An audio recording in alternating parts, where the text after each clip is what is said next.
সরপুঁটি মাছ নিয়েছি, দুটো বড় বড় সরপুঁটি মাছ আমি 4 খণ্ড করে নিয়েছি। এবার হলুদ দিয়ে দেবো, লবণ পরিমাণ মতো, রসুন আর শুকনো লঙ্কা বেটে রেখেছি সেটা দিয়ে দেবো,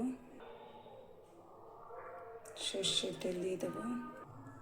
এরপরে মাছগুলোকে আমি ভালো করে মেখে নেব। মাছগুলোকে ভালো করে এবার মেখে নেব।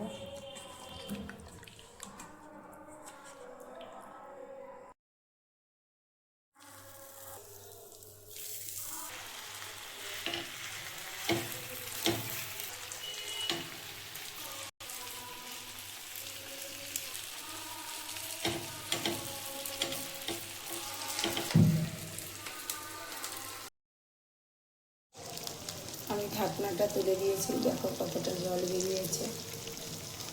জলে সিদ্ধ হয়ে যাবে মাছ। আমি একটু ঘুরিয়ে ঘুরিয়ে দিয়ে এবার দেখে নেবো মাছের এপাশ হয়েছে কিনা। এবারে হয়ে এসছে। এবার আমি মাছগুলো এই পাতার মধ্যে উল্টে দেবো, কারণ আমার কাছে আর কোনো পাতা নেই, তাই না হলে অন্য পাতায় উল্টে দিতাম। উল্টে দিয়েছি। এবার একটু তেল দিয়ে দেবো, সর্ষের তেল। তারপরে ঘুরিয়ে ঘাড়িয়ে ওপাশ যেমন এরকম হয়ে যাবে তখন নামিয়ে নেব।